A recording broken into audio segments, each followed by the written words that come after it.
anybody who may be watching us live on the Council's YouTube channel. Normal sort of pre-meeting announcements. Fire alarms not expected. If one does sound, we will be evacuating. The way out is through the double doors that you came in, and you'll see double doors off to the left-hand side down the spiral staircase. We will be leaving with you, and we will be going that way as well. If those doors are blocked for any reason, there are fire exits behind us. As I did mention, it is recorded on YouTube, these meetings. The camera is facing this way, so members of the public are not included in the recording. However, anybody who comes forward as a petitioner or agent and addresses to the committee, they will be captured on the camera. As I've said, mobiles and tablets turned off. Residents' feedback forms. Ladies and gentlemen, you are invited to provide feedback. The forms are available on the desk adjacent to the door. Your comments go direct to Democratic Services who run the meetings. They don't come to the councillors, myself or anybody else. But they do help us make sure that our meetings are run in the best way for members of the public, our residents, to understand what's going on. So any help you can give us, please do so. Number of people around the table. You may be wondering who they are. So let me introduce you to the committee members, and then I'll explain how the process works. On my far right-hand side, we have Councillor Brightman, Councillor Chapman, Councillor Ahmed Walana, Councillor Tutwell, and then Councillor Chamdal. On my far left-hand side, Councillor Dillon, Councillor Birra, and Councillor Duncan. They are the voting members of the committee. In the event of them tying, not being able to make a decision between them, I end up casting a vote. Very unusual. Other than that, my role is just to chair the meeting. We are assisted by officers, the other people around the table. My far left-hand side, Kerry Munro, is our planning lawyer. Liz Penny, Democratic Services, clerk to the committee. James Rogers, head of planning, planning advice. Meg Harani, a planning team leader who will give the presentations and outlines the planning applications. And Aline Tilley is our transport manager and will advise us on transport issues. Although we are meeting in public, this isn't a public meeting. And that may sound a bit strange, but what it does mean is that there are no general speaking rights. So, ladies and gentlemen attending here this evening, unless you are a petitioner or an agent answering a petition, there are no speaking rights. No comments can be taken from the floor. Okay? That is all described in the Council's Constitution and is described at the beginning of the papers that are also available in this room. Okay, we have a number of agenda items that we dance through very, very quickly. A matter of process. We won't keep you too long. We turn to agenda item 1, please. Apologies for absence. No apologies, Chairman. Thank you. Item 2, declarations of interest in matters. Councillor Duncan. Yes, I declare an interest in item 6, land adjacent to 26 Hawthorne Crescent. It's a non-pecuniary interest, but I have been speaking with residents in the area about this case, so I will be leaving when this matter is considered. Thank you very much. Any other? Councillor Chamdal? Thank you, Mr. Chairman. Agenda item 7. I have had correspondence from one of the residents, but I haven't responded to it, and it's been passed over to other councillors. Okay, thank you. I don't believe that disqualifies you from considering it. Once you can be sure that you will determine the application without prejudice and bias, and you can perform that function? It's more of a case of transparency that, I have had sort of emails sent, but I haven't responded to them. Did you read it? Well, if that was the determinant, we all receive a lot of correspondence and lobbying. We would all be disqualified from major planning applications, that's for sure. Anyway, by the by. Noted, thank you for that, but no need to leave the room if you did no more than pass on that email. Item 3, sign and receive the minutes of the previous meeting, and they are in the pack, and it's 2 sets of meetings. The first one was the actual planning committee on the 2nd of May when we considered applications. Are they agreed? Thank you. And the 9th of May was a procedural one. Are they agreed? Thank you. 4, matters that be notified in advance or urgent, there are none. And item 5, and this is a little bit of procedure, is about to talk about part 1 and part 2 of the meeting. Part 1 are the planning applications that are discussed in public, and you are welcome to remain throughout all of those. Parts 2 are items of enforcement that are considered in private, and when we reach the end of part 1 agenda, we will break and ask members of the public to leave. We will also be breaking the YouTube link. There is an item in part 1, and so we will have 2 parts to this meeting. That is the preliminaries dealt with. We can now move to item 6. It's an application with a petition, land adjacent to 26 Hawthorne Crescent. Mr. Harani. Thank you, Chairman. This is an application to amend a permission that was granted in August 2017 for a 2-storey, 2-bed detached dwelling with associated parking and amenity space. The proposal is to amend it by provision of 3 additional windows across both of the floors and 2 roof lights to the front and rear elevation and a pitch roof over the single-storey extension. It's probably easier if I go to the plans and explain. This is the site plan and the site. These are the floor plans. They remain as were, and these are the proposed floor plans. So the additional windows relate to the flank here, so it's these windows and one on the top floor here. So those are the additional windows. Oops. And I apologise for the quality of the plans, but the roof over the single storey was originally a flat roof, and it's now proposed to be a mono pitch. Other than that, the building remains as was approved. Sorry, I did forget to mention the roof lights. There's 2 roof lights to the front and 2 to the rear, which are additional as well. So other than those amendments, the plans as were approved originally are the plans as they are before you. The proposal does not result, with the additional windows, does not result in any loss of privacy. It doesn't result in any additional impact on adjoining occupiers, and for those reasons we feel that the application is recommended for approval.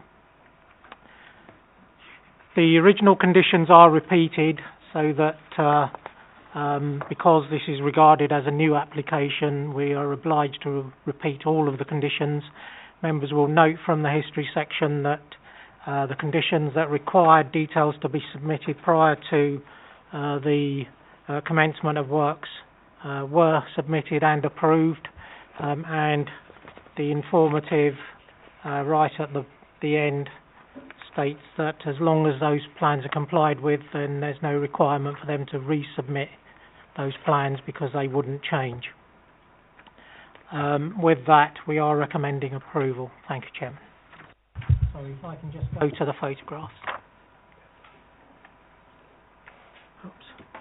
Yeah. Unfortunately, it's difficult to see as it's still covered in the tarpaulins. These are the surroundings. That's a tree on the adjoining site. But officers have been on site a number of times. I have been inside the tarpaulins and checked the site siting of the building and so on. Thank you, Chairman. There is an addendum to this, an amendment to condition 2 with the correct plan numbers, and the comments of the trees and landscape officer are added to the report. Thank you, Chairman. Thank you very much, Mr. Harani. We do have a petition on this one, Ms. Lynn McLaughlin. President, you wish to come forward and address the committee? Either of the chairs ahead of you is fine. You will see on the desk the microphone. and on the base of the microphone towards the front edge there's a toggle on, toggle off button. If you press that down, that livens up the microphone. You see a little light shine. Okay? It's important that that microphone is live when you speak. Okay. You will be given 5 minutes speaking time, and we assist you with the lights. You'll have 4 minutes with the green light, 1 at amber, and when it comes to the red light on the display, I must bring you to a close. Okay? Okay. So at your own convenience. Thank you. Okay. Well, first of all, on behalf of all the petitioners, I'd just like to say thank you for allowing us to come to this meeting tonight. This, we've all sent in objections individually, but now I think we've all collectively got together because we feel like we're not being listened to by anybody in the planning department. There's a lot of inconsistencies in what you see on the plans and what we can see from living right behind the house. The 3 windows he's asked for are already in place, so this must be like a retrospective, I suppose, but it's for the size of the property. None of us as residents can understand why he wants an additional 3 windows in there. The only thing we can think of now is because he's going to turn it into flats. It's not going to be a 2-bedroomed house at all. It's going to be as many people as possible crammed into there, and that's why he wants the windows. The site is completely overdeveloped from what we originally saw the plans and agreed to the plans. It's just totally not what we expected at the end of the day. It looks totally out of character, or it will do, especially with the sloping roofs. It'll just look totally out of character with the area already. And yeah, it's not the most salubrious of areas, but you know, it's West Drayton. That's where we live, and we're quite proud of where we live. The additional windows will overlook our gardens, especially mine and our neighbour's garden. You know, it's very disconcerting at the moment to go out and to see men on the scaffolding looking directly down into your garden and into your patio window. That's very disconcerting, and that'll just carry on, I have to imagine, when the windows are in place. The development is completely unsafe the way it's being carried out at the moment. At the back of our house there was a bank of earth. At the back of all properties, actually, approximately 90 feet by 6 feet in size. All of that earth has been taken away. 11 lorry loads of earth were taken away. It's completely destabilised the other properties, mine and our adjoining neighbours. It's so much so that our fence has collapsed, and we can't stand at the back of our garden now because we're frightened that we're just going to cave in with the fence as well. We've tried to speak to the owner, and he's just not interested. He doesn't want to engage with us at all. So it's now in the hands of our solicitor. But what we worry about is we have a 60-foot tree in our garden, which is touching his property at the moment. The branches have actually gone through the scaffolding, so they will be brushed against the whole of the property when it's built.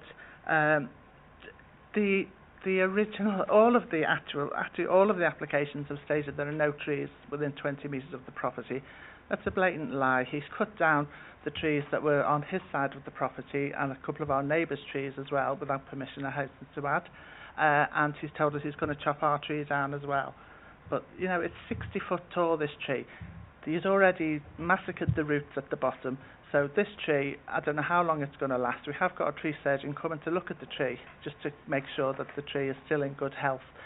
But I can just see in bad weather, we all can. If this tree collapses, it's going to land straight onto the house. It's just an absolute nightmare. And I can't understand why this hasn't been picked up by people who've been around to look at the property. It just beggars belief. So 6 months ago, part of our fence collapsed, and it's still in that state now. Nothing's been done to repair that. Like I said, several established trees have been removed. I have sent some photographs around. I don't know whether you've all seen them, but it's. Did you all see the photographs? No? I don't believe this. Well, I'll pass them round so you can see. This is the bank. Sorry, I can't allow information to be passed around. I'm really annoyed because this without being checked by weeks officers first that months ago, in fact. They are a fair and reasonable representation of what's happening. Okay, I'm sorry, I can't allow that. Okay, that's fine. But they were actually given in months ago now, before the previous meeting, so people could look at them. So the hours of working consistently breach the agreed times. Weekend working is the norm now. Occasionally they'll have a Sunday off, but most times they're working Saturdays till 6-7 p.m, especially in the summer nights, when the summer nights are lighter. Every Sunday, you know, with the odd exception, they're working as well. We've put constant complaints in about it, but it still carries on. And the welfare facilities on site, well, at that time I'm annoyed that you cannot see these photographs, because there's an open toilet just sitting on the ground for the workmen to use.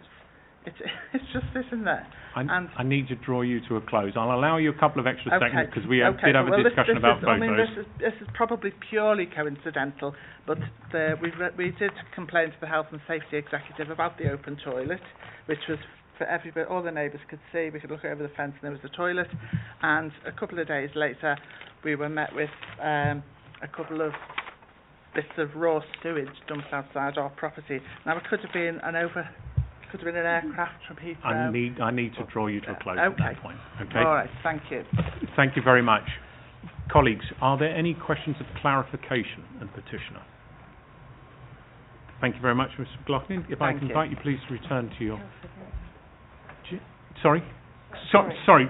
Oh, sorry. I didn't see your Mr. indication. Ms. McLaughlin, if you'd just take your seat for a second. Yes. Councillor Brightman.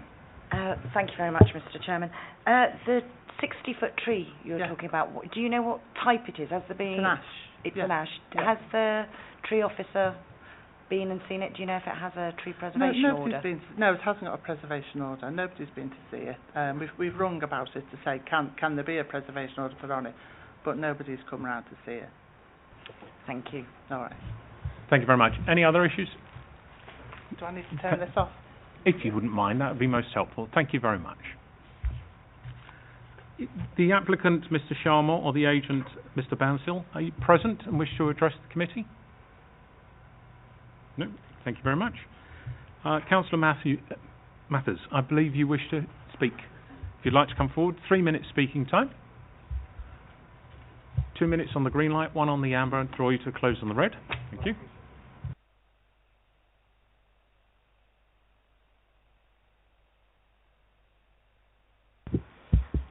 Chair, Committee. I wish to echo the residents' ask to reject this application, or this amendment to an existing application. There is strong feeling, particularly on Kings Road, that this will invade their privacy further to what is already, in all of our eyes, an overdeveloped site. I will also disagree with, respectfully, with the officer, if I may, that it doesn't invade privacy. These windows are right next to the gardens, and part of the plans that are included actually cover part of the gardens owned by the residents that have spoken and neighbours. I'd ask that the committee, if they don't feel they're able to reject this amendment, come visit the site to see for themselves, as photo evidence was unable to be seen, and it has been sent to officers and others in advance before, probably to the previous hearing.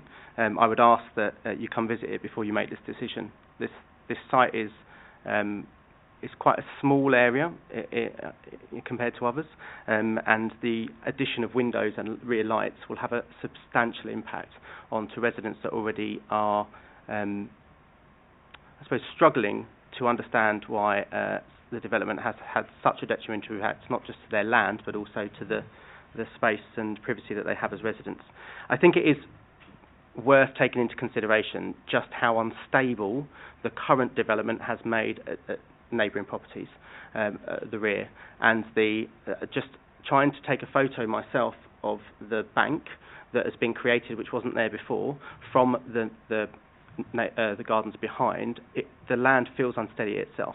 There has been trees removed over a weekend when a neighbour had gone on holiday. A tree was removed by the person, the applicant, the developer, whichever it may be.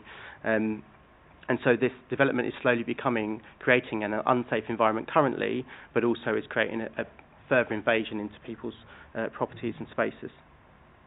The rear lights also concern me.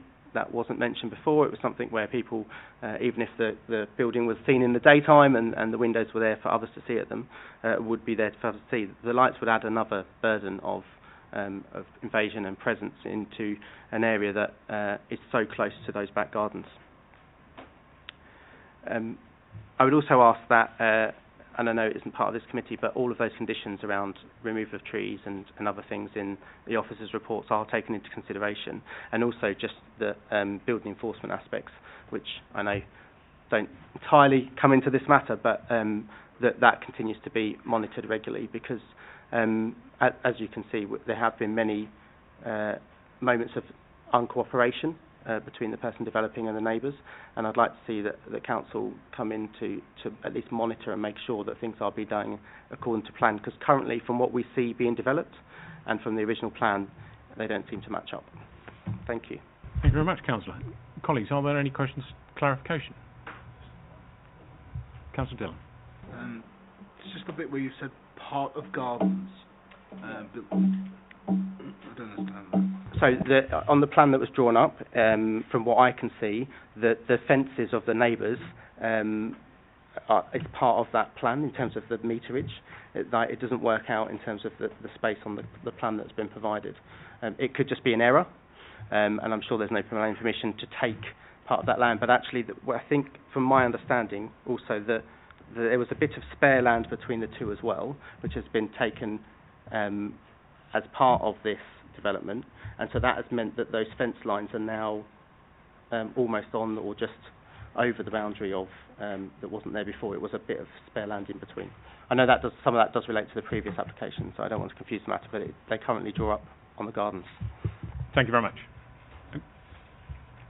Is this asking clarification of the petition or of officers that you need? Okay. So they haven't actually built onto the neighbour's gardens, isn't No, it? but Okay. The plan. Thank you. I believe that does complete it. Thank you, Councillor. Can I just check that you've received the statement from my other ward colleague? I'm going to read that. Councillor Sweeting. That's quite all right. I will read that into the record. And as was indicated there, Councillor Sweeting has also submitted comments, but is unable to attend the committee this evening, and so I will read her comments into the record. And she states, I speak in support of the petitioners. The committee may well consider the amendments proposed to be minor ones, being the provision of additional windows to an already constructed building. However, before I explain why this is not the case, I would ask you to look at the many issues of very grave concern which the petitioners have listed in their petition, as listed on page 20 of the committee report, which have caused considerable distress and indeed damage to neighbouring properties, as can be seen clearly by the photographs which had accompanied the petition. The building was constructed which did not fully adhere to the permission which was granted. It was carried out in an unsafe manner, which has resulted in destabilising an earth bank, destroying existing boundary fences and the destruction of matured trees contrary to the planning permission granted. Neighbouring properties have been left unsafe and no amount of complaints have seen the damage repaired, and neighbours are left with a situation where the rear of their own gardens have become hazardous. This is all subject to enforcement officers to resolve this unsatisfactory situation, which I know is not the remit of this committee. However, all of this should be considered as the context in which the present application needs to be considered. We now have the application which deals with the additional windows being added to the current building. These windows are quite excessive and lead me to ask why the applicant wishes for them to be included as an afterthought.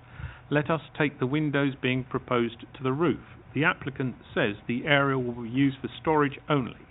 However, the height at the apex is tall at 2.5 metres. So it is indeed possible that this roof space could well be used not for storage but as living space, possibly a third bedroom, and there would indeed be nothing to stop this from happening. The same could be said for the other windows on the second floor, where the additional windows would allow the space to be used in a different way, with possibly more separate rooms established. Given the previous history, I would ask that the windows to the roof space are not allowed, and that the other windows are reduced. I would further ask that the committee considers any ways in which the rules could be applied to any planning permission granted so that there is not scope to use the building in a way which would make it into a property with more than 2 bedrooms. In view of the activities giving rise to such concern on this site, I would ask members of the committee to consider making a site visit to see for themselves before granting any more permissions. I thank the committee for hearing my statement made on behalf of the petitioners, and that is signed by Councillor Janet Sweeting. Okay, that completes the petition part. Before we get into some discussion, I just would like to make a little bit of a comment that may assist residents understanding the work of the committee. During the petition, there were a number of reasons cited as why the application should be refused. I have recorded questions of why the windows were needed, fear of conversion of a flat, overdevelopment, out of character, the sloping roofs, window overlooking gardens, unsafe development, trees in the neighbouring garden, the ash tree, working hours, toilet and land ownership. Now, it may be a reasonable expectation of residents that all those issues are considered by the committee in the context of the planning application, but unfortunately that is not the case. Planning committees can only consider what are called material planning matters, and some of those are not. For example, the toilets. Unhygienic, nasty, working hours, inappropriate. There are other legislations that deal with those, so they are not matters that can be considered by the committee in determination of this application.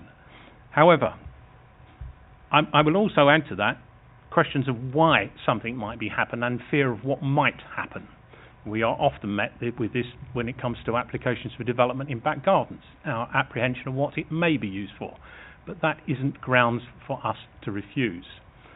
What we do need to do is consider the application before us in detail. So we will look at and we will consider these aspects, and those that we cannot directly address in the planning application, we will refer to officers to ensure that there is adequate follow-through and ensure that the proper action is taken. But I do need to point out that not all of the residents' concerns raised this evening can be taken into consideration by the committee in reaching their decision on this planning application. That said, there are issues here that do need to be considered, and I know that colleagues here will have a view. I would like to pick up the out of character. I would like to ask officers for comment on that, and I would also like to ask for officers for comment about the overlooking of the garden, those two issues in particular. How can you assist us, Mr. Harani, on the character of the area and whether or not the sloping roofs are detrimental to that? Thank you, Chairman. In terms of the character, sloping roofs are seen right across the borough in terms of mono-pitch roofs on rear extensions, and our H-DAS document on residential extensions states that they are acceptable and that their height should be limited to a maximum of 3.4, which this complies with. So in terms of its character, this is in character with properties in the area, with properties across the borough. In terms of the second issue, sorry. This is about the windows overlooking the gardens, the concern about the overlooking, and yeah. How do you respond to that Again, concern? if we just go to the plan.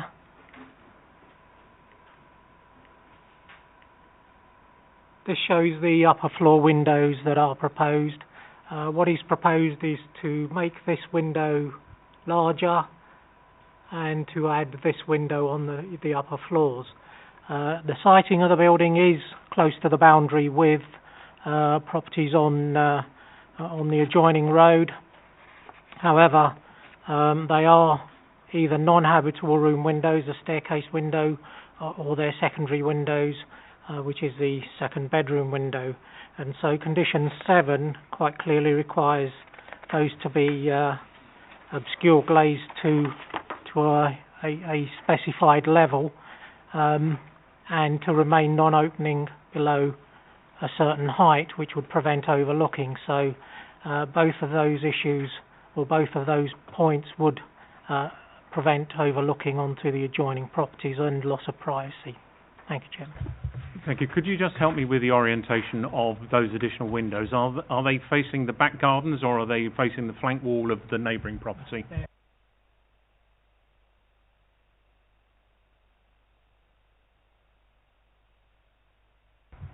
Overlooking the back gardens? Yes, so they're not facing 26. Okay, and a final question, just turning to page 13 and 14, which is condition 7, obscure glazing. The actual condition presently does not specify the degree of obscuration of the glass.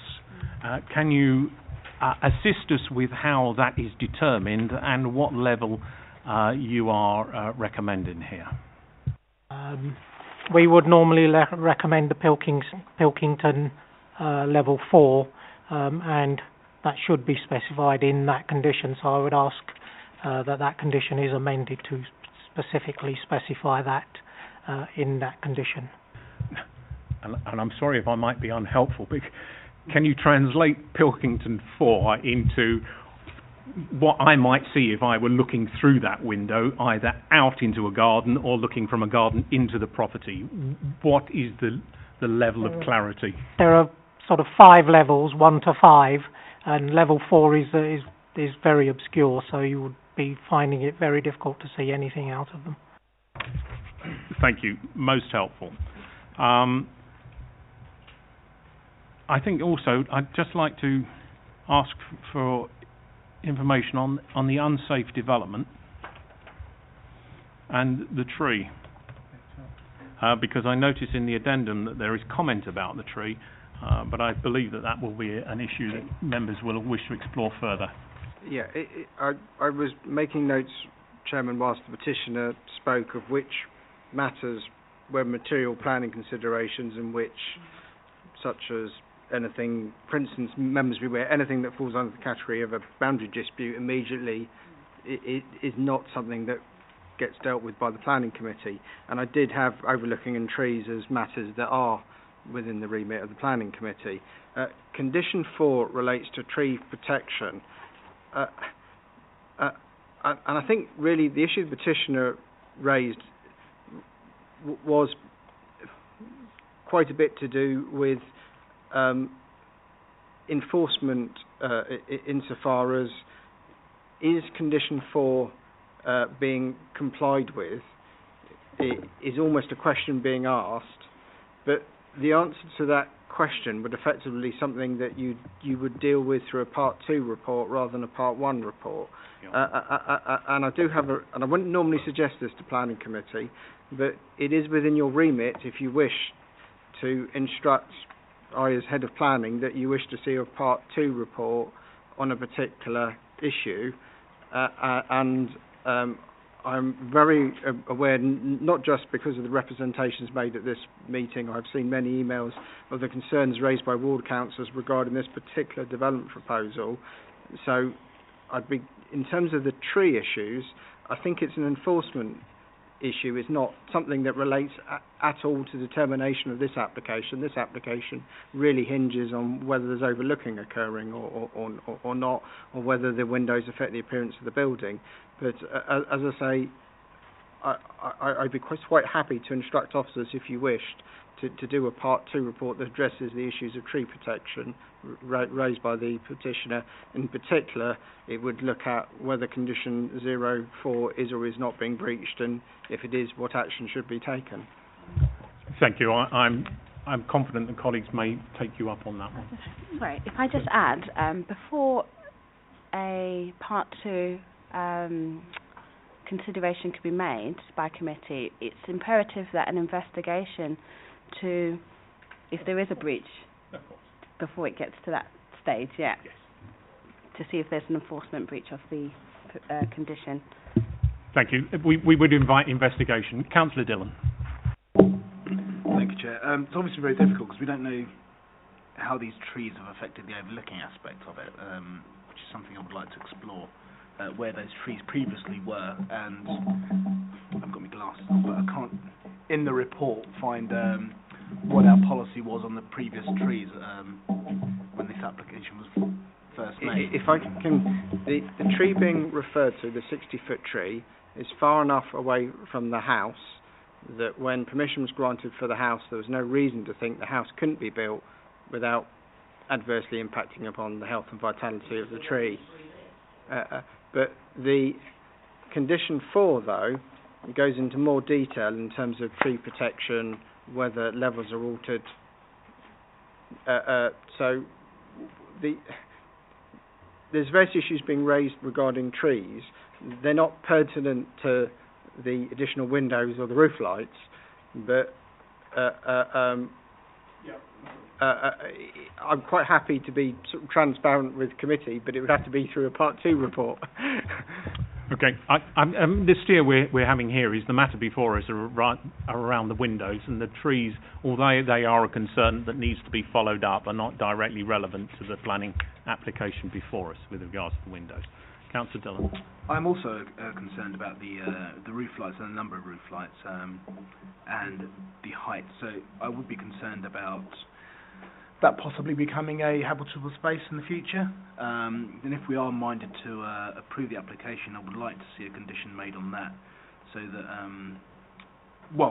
let's look at the aspect of possibly reducing the size of those windows, kind of thing that we did in Fraser Avenue a while back, where we reduced, I think, the roof lights, so they would not become habitable rooms, or we put a condition on that should that become a habitable room, we would seek enforcement on that issue.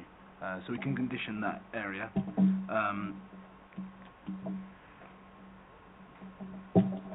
Thank you. I think that is a reasonable expectation. Mr. Roger, is there any constraint that could be placed on this to limit the further development through permitted development, or just through internal alterations that converted this into a much larger residence? If I can let Meg go first. Mr. Harani. Thank you, Chairman. Generally, internal works are permitted if members are concerned that the roof space could be used as additional habitable accommodation, or that the rooms on the first floor could be subdivided, then they are at liberty to prevent internal works which would either subdivide rooms or to prevent the use of what is called the storage area as habitable accommodation by condition. Of course, the applicant can appeal that condition, and generally the inspectors are not too keen on conditions restricting permitted development rights, but members are at liberty to clearly ask for that condition to be put on. Thank you. Just exploring that a little bit further, I can't immediately recall the size of the garden, the amenity space. Would that in any way limit development? It complies with the requirement for a 2-bed, which would be 60 square metres, and clearly it would comply for a 3-bed as well, which is also 60 square metres, but any more than that, and we would have to check whether it's 100 square metres or not. It's unlikely that it is, so that could be a reason for limiting the number of bedrooms in the property. Okay, that gives ground. Thank you. Is that thank you, Councillor Chapman. Thank you, Chairman. Just on a point of clarification, are we talking about roof lights which won't open, or are we talking about roof windows that will? My point being that if they won't open, they don't actually constitute a danger of overlooking anybody else, because you won't be able to open them and look out of them. Mr. Ronnie. They are shown as being fixed, and again, that is something that could specifically be conditioned, but they are at the moment shown as fixed. Okay, so we can additional, if the committee were minded to approve this, I do say that, there is additional protection that by way of a condition that has those as fixed, non-opening roof lights. And what height are they above floor level? Is there an issue of looking out from those into other properties? the maximum height that the roof is at 2.5. So you could possibly, they are below that. So they're probably at the lowest point, probably about 1.5. So you could possibly look out of them. But these are views to the front and directly to the rear of the property, front and rear, yeah. not directly overlooking somebody's back garden. That's Is that correct? Yeah. Thank you. Councillor Tuttle. Yeah, thank you, Mr. Chairman.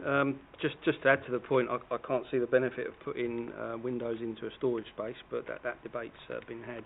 Just to clarify, all of the additional windows that are in the revised plans, they're all to be obscured to the Pilkington level 4. Is that right? The first floor windows are required to be obscure glazed. The ground floor windows would be looking at a fence very close to it. So we felt that there wasn't a necessity for those to be specifically conditioned. Okay, thank you. Any other issues, colleagues? I'm going to need some assistance here in moving this forward, please. Councillor Dillon? There was a request from the councillor for a deferment. I suppose we're not looking at... okay, right. Gauge opinion from the committee.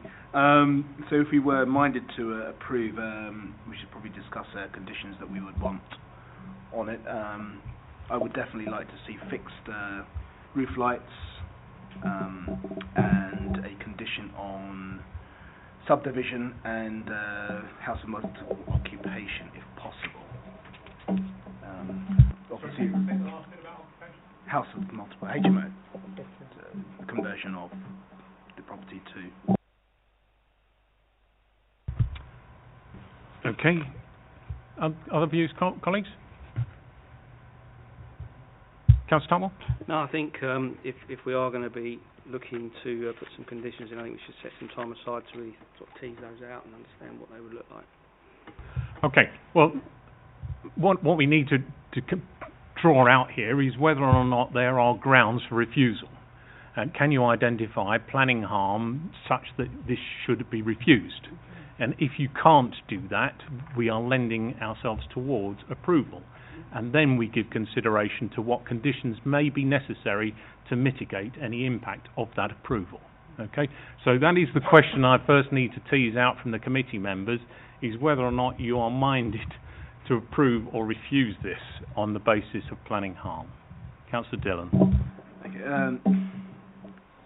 it's obviously an emotional one for all the residents and, as pointed out in submissions by the ward councillors, but I think we'd be finding it difficult, especially with fixed windows and obscure glass and non-opening, high-level windows, etc.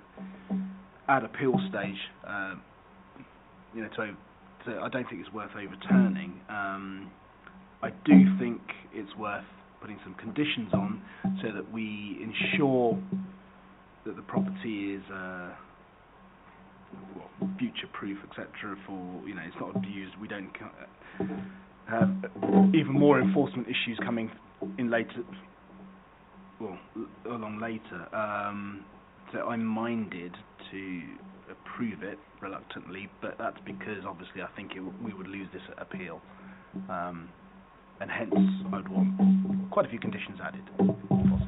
I respect your experience in that judgment, and I believe you may well be accurate. So are you proposing we go with the officer's recommendations to approve this application subject to amendation of condition 7 for the Pilkington 4 glazing, the fixed roof lights, separate condition around restriction of creation of additional rooms by subdivision or conversion of the roof into habitable space, and retaining this as a single residence, not for subdivision into others without planning permission.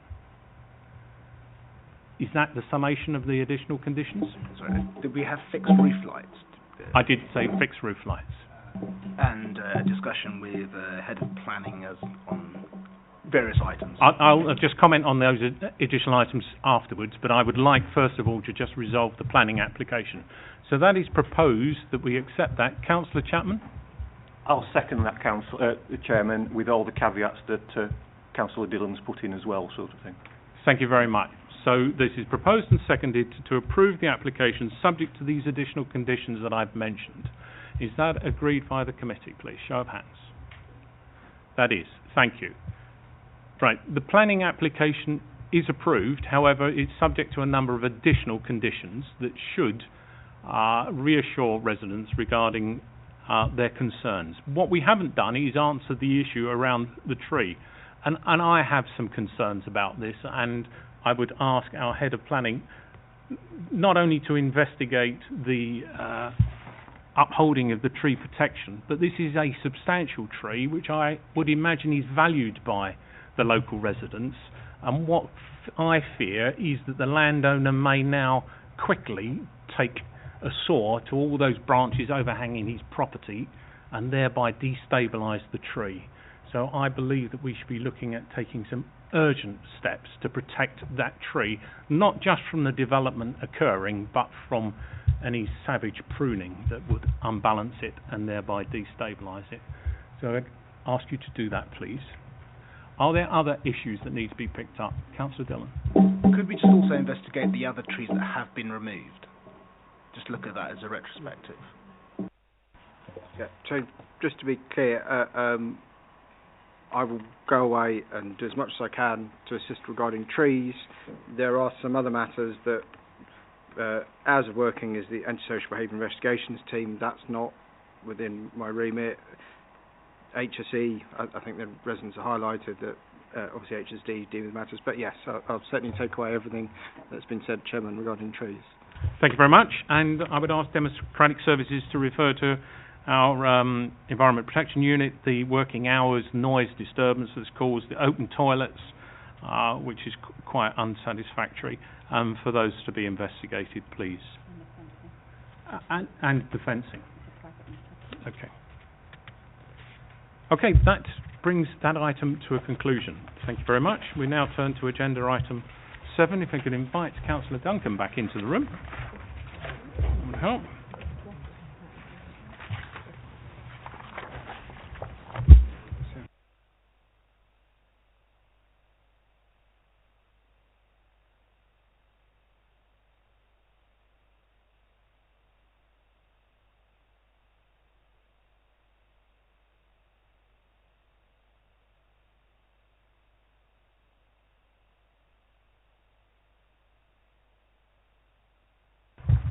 Okay, as I say, agenda item 7, 40 Micawber Avenue, Hillingdon. Thank you. Okay, thank you, Chairman. 40 Micawber Avenue is a detached bungalow which has been rebuilt. The current proposal provides for a single-storey front extension, single-storey rear extension, and the raising of the roof space and the addition of 4 dormers, or the increase in size of the 4 dormers that are existing at the moment. Members will note that there's quite a long history relating to this site, a lot of it refusals. The permission for the bungalow was granted in 2007 as a replacement for a previous bungalow on the site. These are the site plans, and if I can just refer to this plan. So the permission that was granted in 2007 is in essence this building without the dormers. So it's been built in accordance with the plans that were granted in 2007.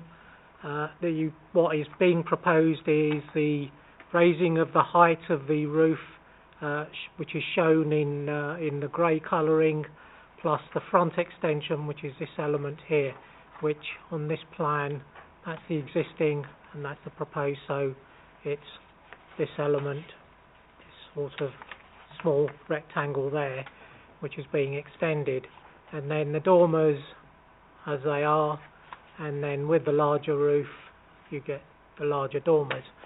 So that's the proposal that's before you. If I can just show you the photographs of the existing building. That's the existing building as constructed in or after the permission in 2007. Originally, there is enforcement history relating to this. These dormers were built much larger than they were granted permission for. Enforcement action was taken, and these dormers were then reverted to the size that and the design that they were granted permission. So this building, as it stands, complies. The front extension is the infill of this element here. Sorry, this element here, and the raising of the roof here. So if I can just show you the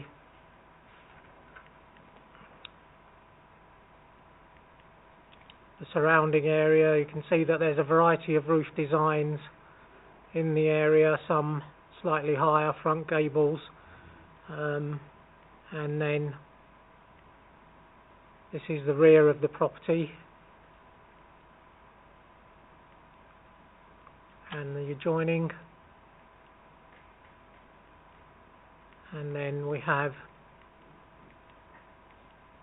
some more street scene photos which show a development which has taken place. This is the development at number 46, and again, as you can see, there are a variety of designs within the street. So we feel that in this particular case there isn't an impact on the adjoining occupiers such that we could recommend refusal, and that the design of it is considered acceptable. So we are recommending approval. Thank you, Chairman. Thank you very much, Mr. Harani. Councillor Mills, who wishes to speak, would you like to come forward? 3 minutes speaking time to the green, 1 with the amber. I'll draw you to a close on the red light. Thank you.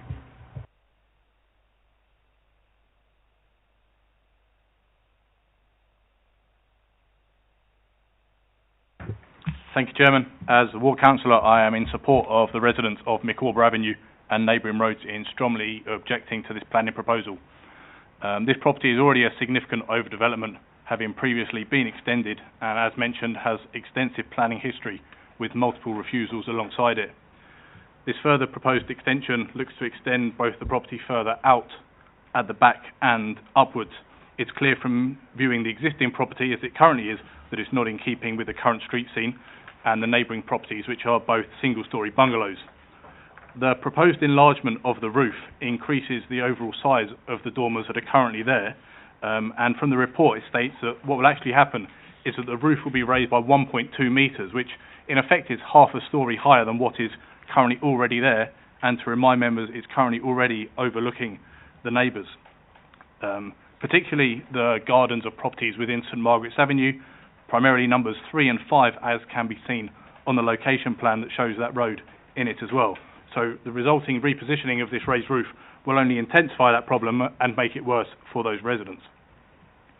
The additional rear elevation includes a further window at the back, which again will cause an overlooking effect, impacting the lack of privacy on the amenity space of those neighbouring gardens. The existing and current dormers are at least proportional to one another. However, from looking at the proposals, this new development, they will not be, which creates a significant imbalance to the house, as well as looking quite a strange and peculiar design.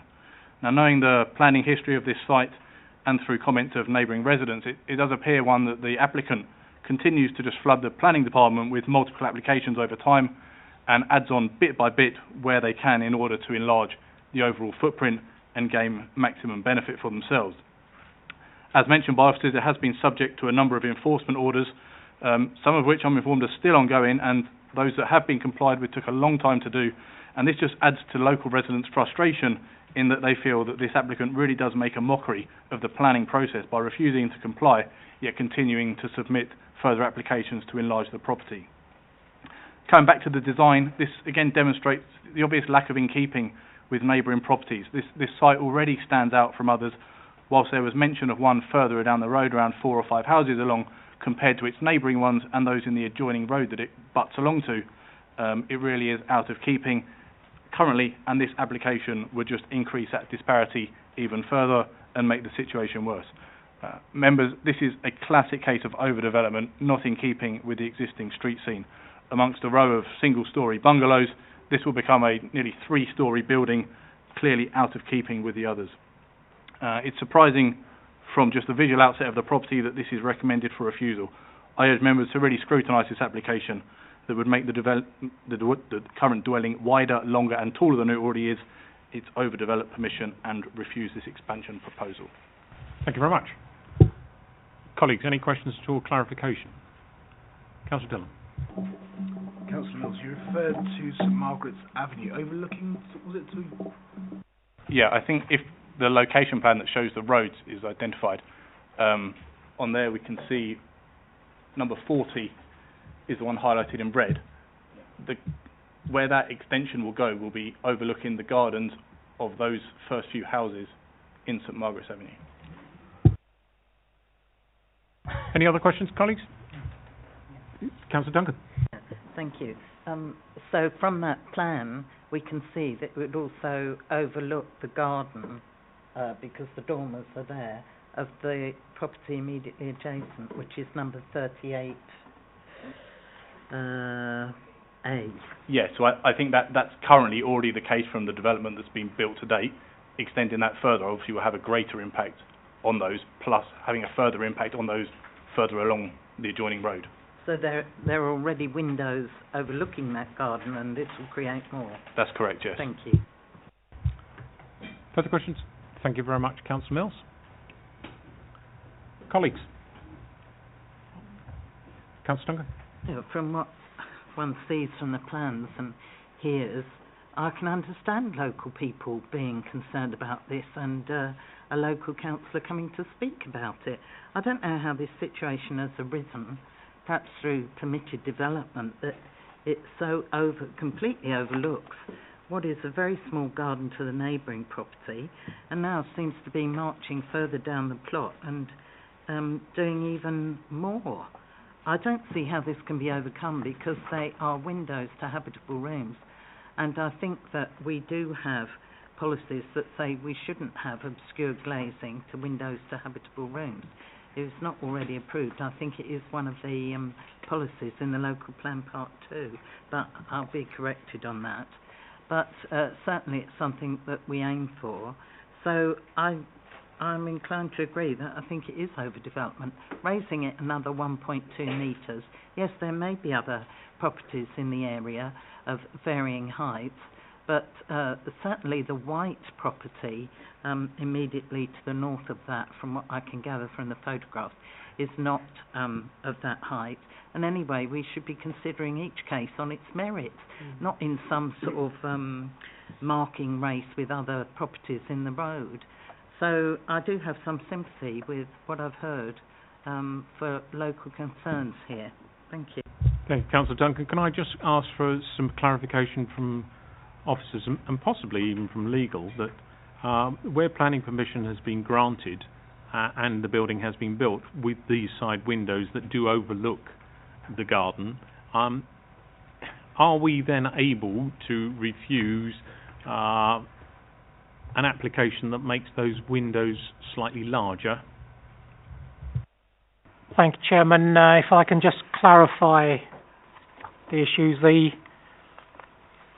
The habitable rooms that are served by the dormers do have primary windows which look out over the rear garden or over the front. So these are secondary windows. They don't overlook. They are obscure glazed at present, and they are proposed to be obscure glazed. And any habitable room window that is proposed in the roof has a outlook to the front or to the back of the building, overlooking either the front road or the rear garden. So again, there is a condition which restricts the glazing to these. Condition number 5 on page 35. Thank you, Chairman. Thank you very much. That was helpful. Colleagues, are there further issues? We have the small infill to the front, which is the extension. We have the rear extension, ground floor, and we have the raising of the roof of 1.2 metres. And comment has already been made about the character And whilst I do recognise that the street itself is of a variance in terms of design, and further up the road there is a taller development, the neighbouring properties do very much form the context in which this application is considered, in my view. So I'd like some views on the rear extension at ground floor. I'd like some views on the infill, and I'd like some views on the raising of the roof, please. Councillor Chamdell. Yeah, thank you, Mr. Chairman. Yeah, just want to echo the comments made by Councillor Duncan as well. It's almost like, you know, you're building Lego bricks, and you add in a bit more and a bit more and a bit more, and then we bring it down to a street scene. Now, we've had this on many applications where we consider it as a street scene. Now, how can you consider that to be acceptable in the street scene if they're going to be different sizes, different shapes, and also looking at the history of this application as well? I'm not quite sure that we can fully appreciate that building that extra bit there, looking into St Margaret's Avenue, that is a concern. Sorry, can you clarify building which bit looking into St Margaret's? Extending it by 1.2 metres. The raising of the roof? Raising the roof. I believe that won't fit in with the street scene, personally.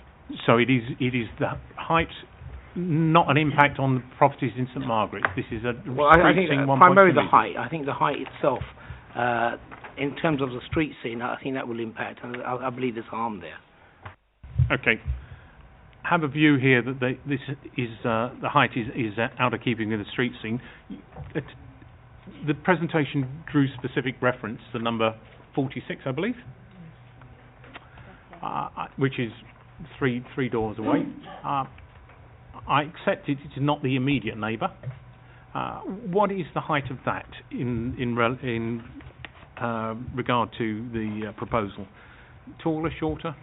At its peak, it would be taller than the proposed. It's difficult to say by how much, but right to the top of the ridge. But obviously, the slope of it is slightly more steep than what's being proposed with this one. Yep. Okay. Thank you, Councillor Dillon. Is there a grade? Do we know the gradient on that road? So how that would affect the overall aspect of looking? There is a slope. If you look at your site plan, I think there's a slope from sort of 52 downwards, but it isn't a considerable slope. Okay, I mean, for us to overturn the officer's recommendation here, we'd have to be very clear in the planning harm that would be caused. And now, comment has been made regarding the overlooking, but I think that has been answered in the fact that these windows already exist. They're secondary windows, they're obscure glazed Pilkington 4, that is conditioned, and it's a slight enlargement of the existing. So I believe it may be difficult to have that as a planning refusal reason. With regards to the infill to the front, that is quite minor. With regards to the rear extension, I believe you'd need to clarify exactly what planning harm is being caused by that rear extension. And with regards to the raising of the roof, the 1.2 metres is a matter of judgment around the street scene character. But we cannot dismiss the fact that just up the road is a property that is taller. But I do accept the immediate neighbours are not of the same height, they are lower. I accept that. Councillor Brightman first, then I'll take Councillor Dillon and Councillor Duncan. Thank you, Chairman. Can we confirm that it may have been confirmed earlier, but the window in the apex of the roof is obscure that's looking out over on the rear elevation, please? Looking out over the rear elevation, that is not conditioned to be obscure glazed, and generally those windows that we allow that look out over the rear garden of the properties, we wouldn't normally consider require obscure glazing. Thank you. Thank you. Councillor Dillon? It's an umming and ahhing one, this one. It's an on balance issue, isn't it? I do think it's overall, once it's built, it will be over-dominant, as is the other one, compared to the current street scene. But then you look to the future, everybody's building homes, and next door and on both sides could possibly build extensions with permitted development to that height. So if you think ahead to the game, it could all just look the same eventually. 1.2 is a lot. And that's what's I'm struggling a bit. Thank you. I appreciate the honesty there. Councillor Duncan? Just a number of points. The proposed rear elevation on page 150 actually shows a window with this increased height at third story level. So we've not just made a bungalow into a house at the back, but we've made it into 3 stories, which is here. So I think we have changed the character, and I think although there may be a property, I don't think it's 3-story high, but having got this in the back, you've now got that all the way along, so that you could also, it may then be deemed unreasonable not to have side dormers in the same way that you have to these rear windows. So if you've got this, why shouldn't you have a dormer here, which is what has been allowed with these? And I think that we're just marching down a path here, really, which is not good planning. Already, the property at 38A, I think, has virtually the whole of its rear garden dominated now by a 2-story, which will become 3 stories in effect with this increase in height. I think that is unacceptable, and we normally say there has to be 15 metres away. I think this is already compromising that. Also, the property down the road that was, what number was it? That was not quite as tall. 46, I believe. What is it? 46, slightly taller, but more steeply pitched. Right, but that doesn't, it only has to relate to its neighbours, if you like, at 46. It only has to relate to 48 and 44, whereas this property is now impacting on the amenities and private garden areas and privacy of St Margaret's Avenue. And although I appreciate it's fine to have dormers, and if they've got a main window, you can have obscure glass and it's top opening. Well, we all know what last summer was like. Apparently there's going to be another summer forecast, which I'm very pleased to have lovely weather for everybody if it does turn out. But windows will be opened literally feet away from people trying to enjoy privacy in their gardens. And if there's a young person up there playing music with their friends, why shouldn't they? But that's very disturbing. You should not have that kind of possible impact of noise and disturbance on private areas. It's something that we try to safeguard. So the more that I look at this, it goes from a 1-story to a 3-story with all the implications. Are we happy with that as a committee? I'm afraid I'm not happy with that, and with what could be subsequent applications which might encourage them. Thank you, and absolutely respect that view. I would just like to clarify that this is presently 2 stories, and it's 2 stories to 3, not 1 to 3. Okay, it exists presently as built as a 2-story, and I just wish to clarify that we are not making decisions on yes, that's what I said. It started off as a 1-story. It's gone to 2. Okay, shall we call a halt here? Because if we don't, we're going to end up with 3 stories long. As I said, this is a view, a matter of judgment around impact on street scene. The officers have reached the view that this isn't detrimental. It is open to the committee, I believe, and I know that Kerry will leap in if I... You as the decision makers have to take the facts before you and evaluate if there's harm, and if there is harm, refuse it. But before you refuse it, to see if there's any conditions that could address and mitigate those harms. And the material considerations that seem to be an issue is the overlooking, loss of privacy, the layout and the bulk density of the building, the design, the appearance on the road. These are things that seem to be troubling committee. Thank you. Yeah. And to basically, if it's going to be refused, to have robust reasons, should it be appealed, that can be upheld. Okay, I'd just like to bring in the head of planning on this, please. There was an aspect of this application that we felt was on balance. I think at that point so it's to do with the height increase and the impact on the street scene, but it's a visual appearance issue. We're both comfortable in terms of neighbour impacts that because of the pitches, the fact that you can condition that windows are obscure glazed, that this is not a neighbour impact matter. We don't think there's anything we can defend at appeal on neighbour impact. However, on the appearance of the street scene and the issue of the increase in the ridge height and the massing of the roof, that is something we could argue at appeal. Just one bit of information. I saw the PowerPoint before tonight's meeting, and I actually checked the history for number 46, and it is over 20 years ago, the Planning Permission that dealt with that, which is a not a huge issue, but it is a factor because it's not a recent decision, that one. I go to Councillor Tuckwell, and then I'll come back to Councillor Duncan, and then Councillor Dillon. Yeah, thank you, Mr. Chairman. I mean, I know this road, and it's made up of a wonderful array of different designs and alike, and it's fairly unique in that part of the world. But the fact that it's the overlooking appears to have been addressed by the obscured windows.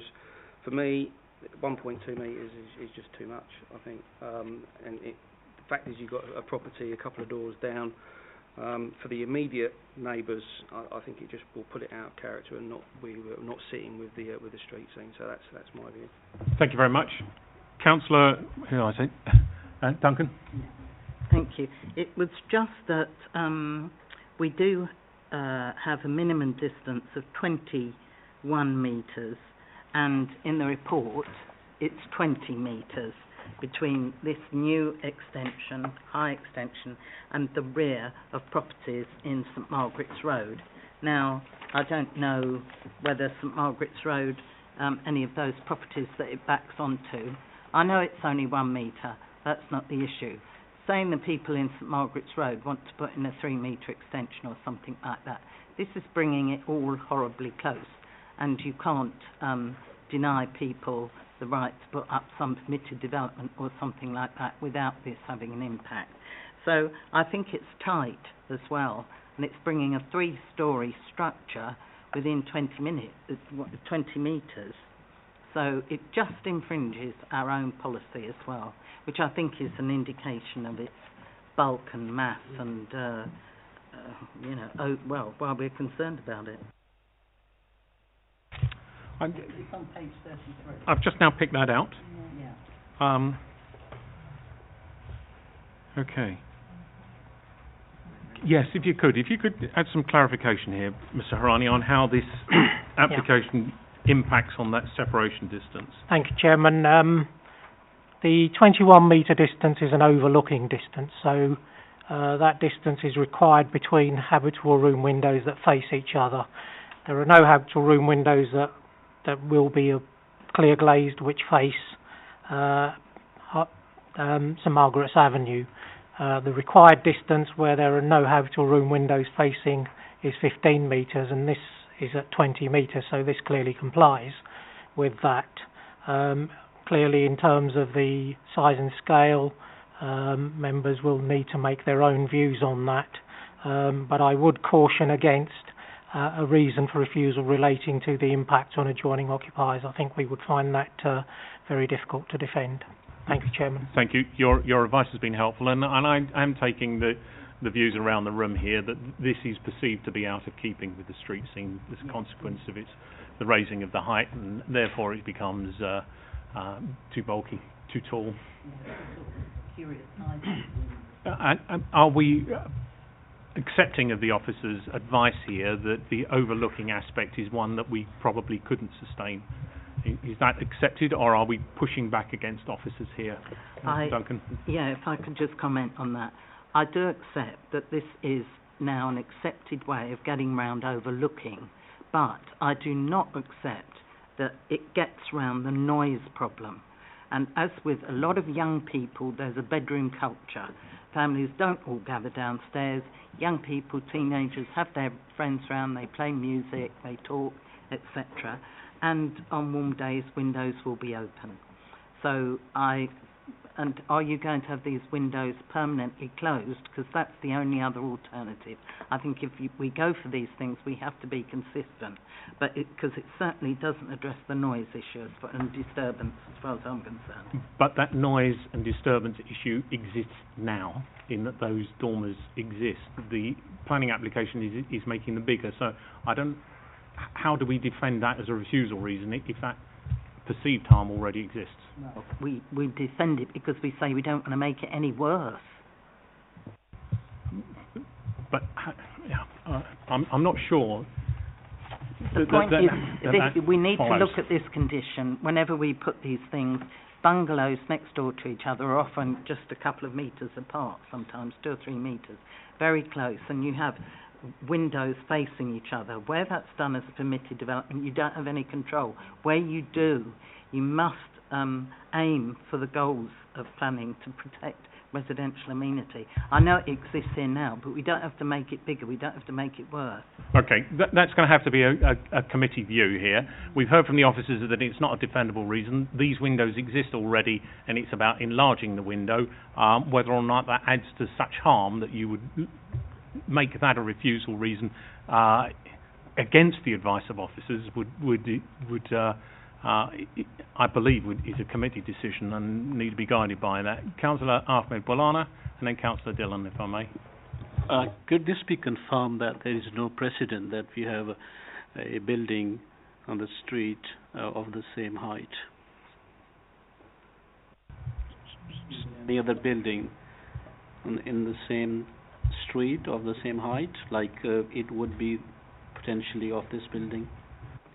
Any precedent already?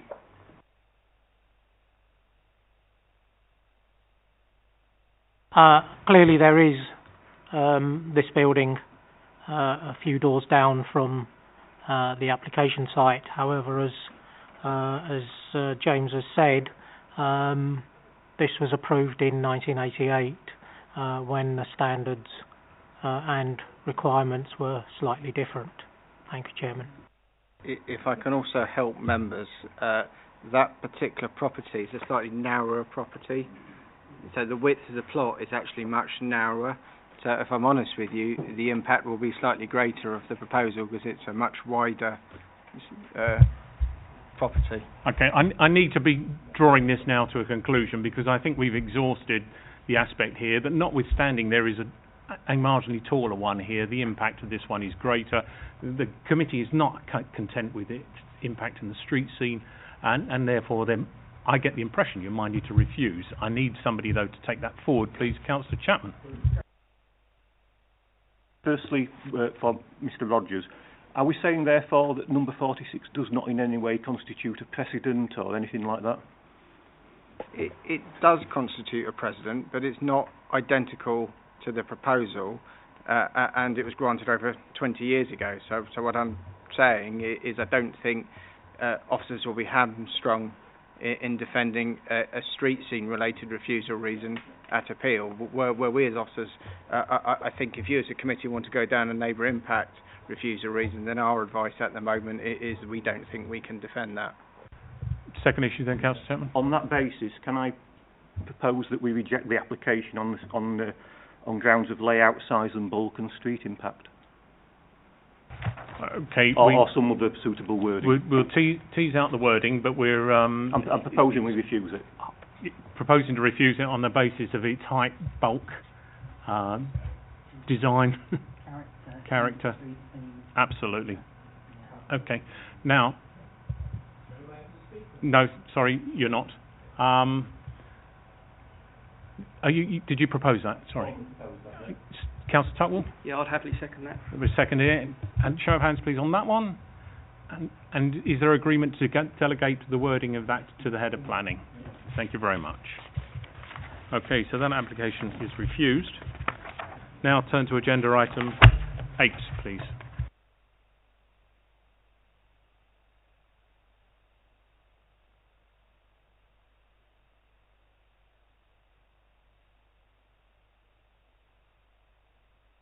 Thank you, Chairman. Very quickly, this is an application for a part single-storey, part two-storey re-extension to a semi-detached house. If I can go straight to the plans. This is the existing layout and elevations, and the proposed, the reddish element is a two-storey, the grey is the single-storey. Both in terms of their depth and height, the single-storey complies. The two-storey, as is shown on the plan, complies in terms of the 45-degree from both adjoining occupiers, and therefore it's fully compliant with the Council's residential extensions policies, and we're recommending approval. If I can just go through the photographs. This is the property itself, and hopefully we'll get some rear elevations. The adjoining property at single-storey level is extended, and that's the application property. And the one on the other side, this window, which is the nearest habitable room window, is a bathroom window, and the one below it is a kitchen, and they're both obscure glazed. Thank you, Chairman.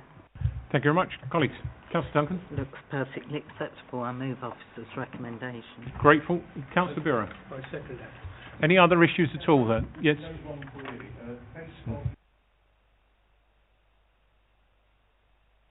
Microphone, please. Apologies. Highways Officer states, having seen resubmitted plans, mindful of the above, I maintain my position and recommend that this application be refused on highway safety grounds. I appreciate it's down to individuals to make the choice, but surely from a planning perspective, shall we say, surely the onus is on the officers. Is that not a veto, so to speak, to say no, we can't do it? No, officers don't have a veto. No, this is a committee decision, and you're to bring your own judgment to bear. So you have the plans before you and the parking proposals, and you have to determine whether or not what is proposed is harmful, and if so, to be clear on that aspect. I mean, we may ask Mr. Tilley to comment on the highway's impact, knowing now that parking is being provided, and whether he maintains the position this should be a refusal reason notwithstanding the officer's recommendations. Thank you, Chairman. May I first of all point out, it's mentioned in the report that the existing garage is substandard for use by vehicles you see around on the roads today. It's only 2 metres wide. That garage would of course be lost, but further car parking would be provided in the front garden. So are you overturning then that comment that the highways officer has put in there, that he's recommending the application be refused on highway safety ground? Are you withdrawing that then? Chairman, thank you for that. I am comfortable with the application as it stands. Thank you. That's fine. Thank you very much. Councillor Chandel? Thank you, Mr. Chairman. Despite that clarification from Mr. Tilley, I would like to second the officer's report and approve the... Thank you very much. That's moved and seconded. Show of hands, please, on this one. That's everybody. That's agreed. Thank you. Agenda item 9.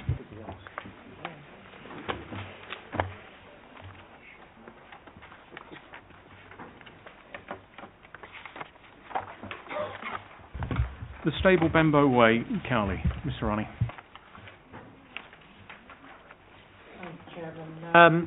This is a site within the Greenbelt. It has a number of buildings on it, including a mobile home, and members will note from the history that planning permission was refused for a replacement or for a new dwelling on the site back in 2017 for 2 reasons. The site is inappropriate development in the Greenbelt, and its impact on the surrounding Cowley Lock Conservation Area.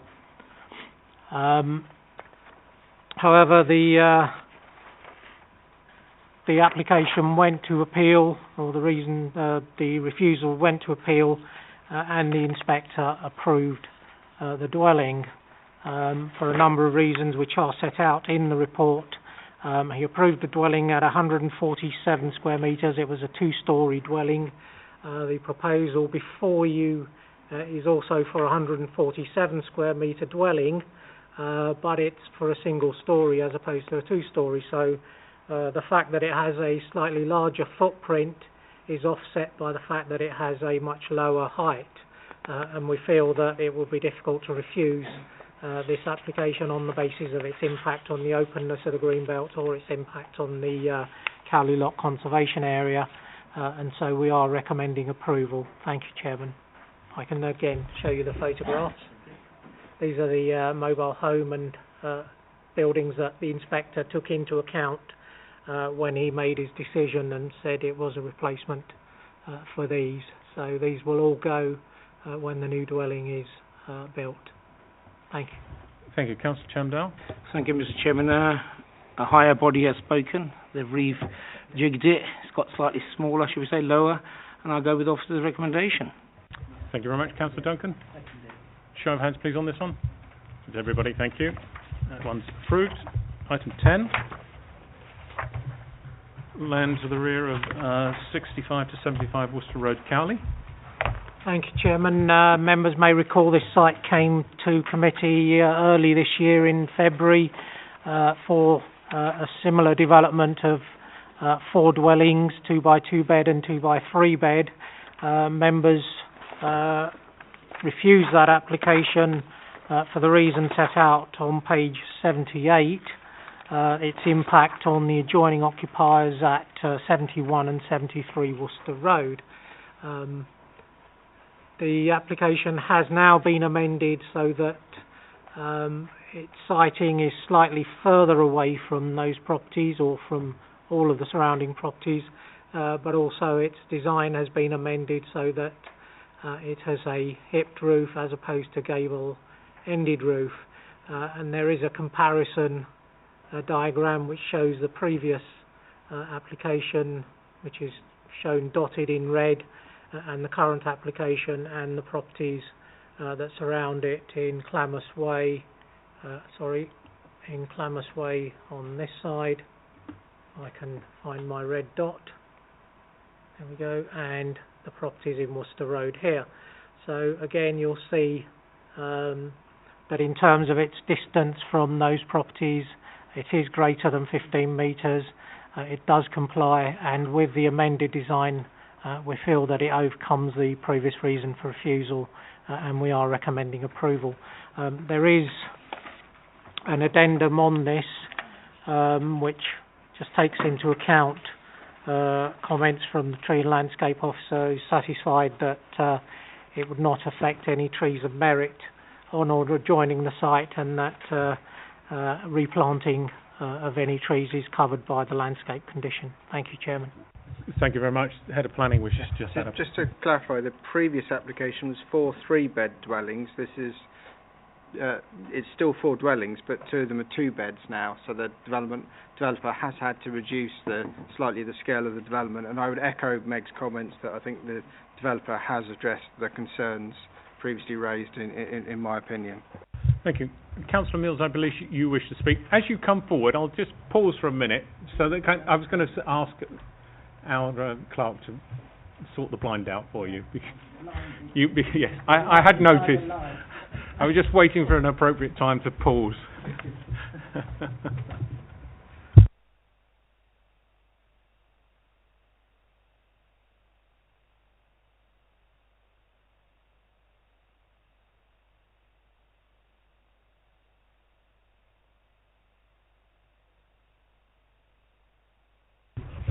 Councillor Mills, you are familiar. It is again 3 minutes. Thank you.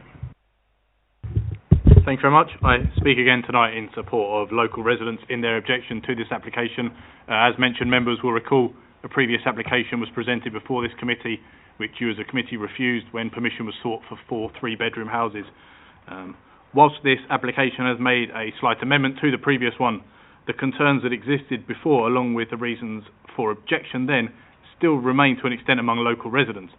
There is an element, however, of acknowledgement that this application is an improvement on what was submitted and refused before. However, concerns remain that the largest units, those with 3 bedrooms and those with the highest height, will continue to be overbearing for those nearby.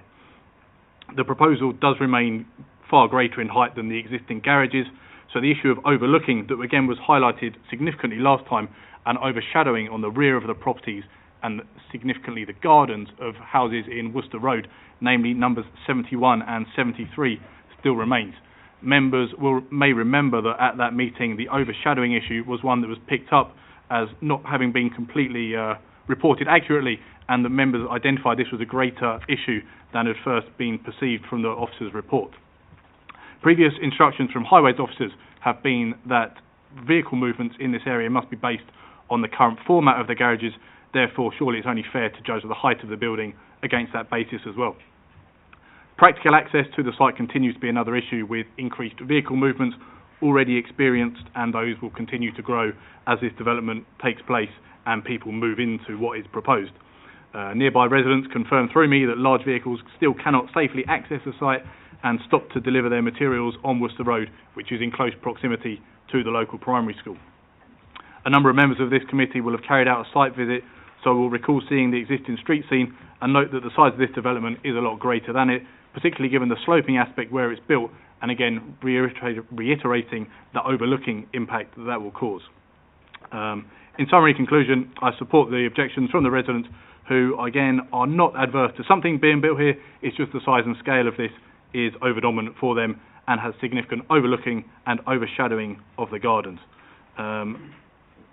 Again, the construction and vehicle access is already causing significant inconvenience and stress on these along with the primary school, so I ask members to thoroughly look through all of these items, with my main request for focus on this overbearing and overlooking and overshadowing of the gardens, particularly in Worcester Road. Thank you. Thank you very much, Councillor Mills. Colleagues, any questions at all? Clarification? No, thank you very much.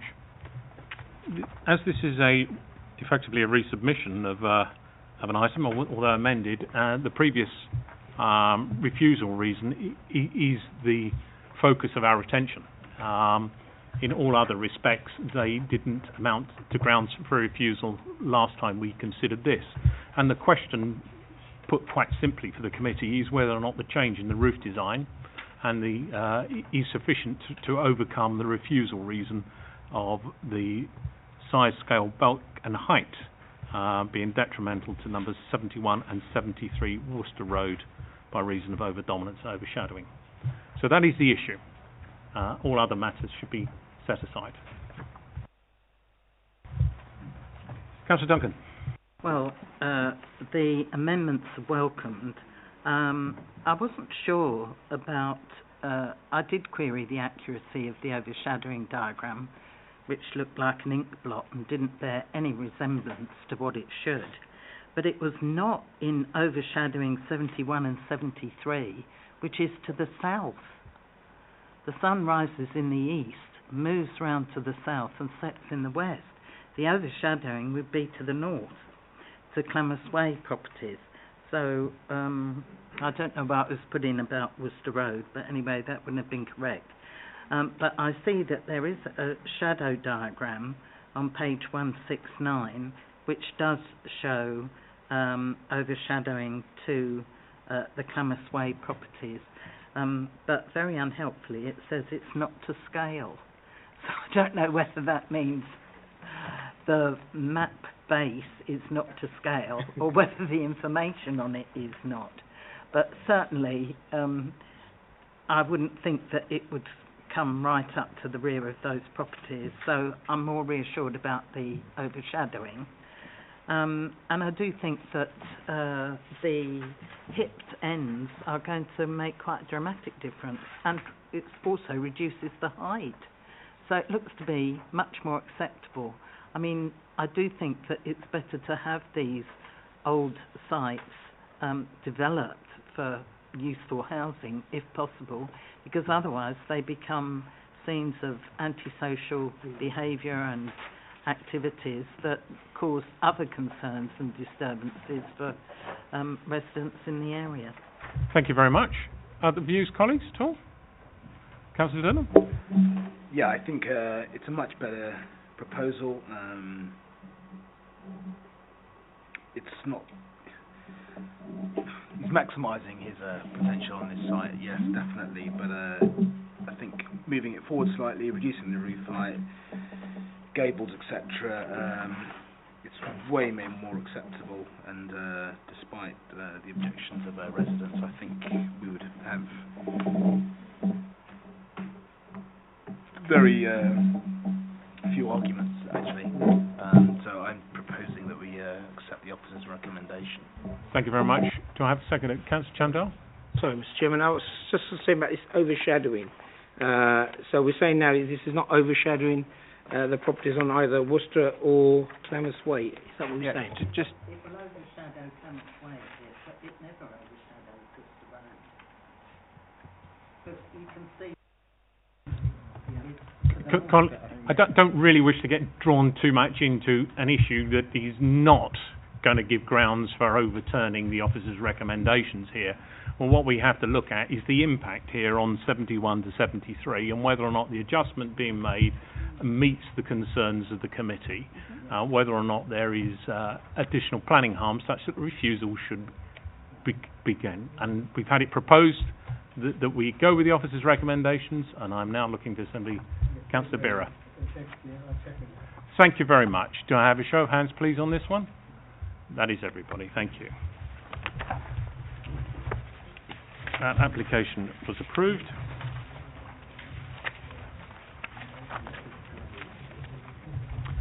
Agenda item 11 has been withdrawn by the applicant. Agenda item 12, 58 Windsor Street. Chairman, thank you. Sorry, yes. 5B Windsor Street is a commercial unit on the ground floor with residential above, and it's currently in use as a retail, or was in use as a retail unit, and the proposal is for a hot food takeaway within use class A5. This is a site which is located within the Uxbridge primary frontage. The council's policies require that within the primary frontage that we maintain a minimum of 70% of the frontage within retail where possible. Currently, with the latest survey that we have, the current level is at 67 or just above 67%. This would reduce it further, and we feel that the principle of the use is unacceptable for that reason. We've not been provided with any evidence as to why we should ignore that requirement in terms of possible vacancy levels, in terms of how long the property's been vacant, etc. So we have no reason to go against that requirement.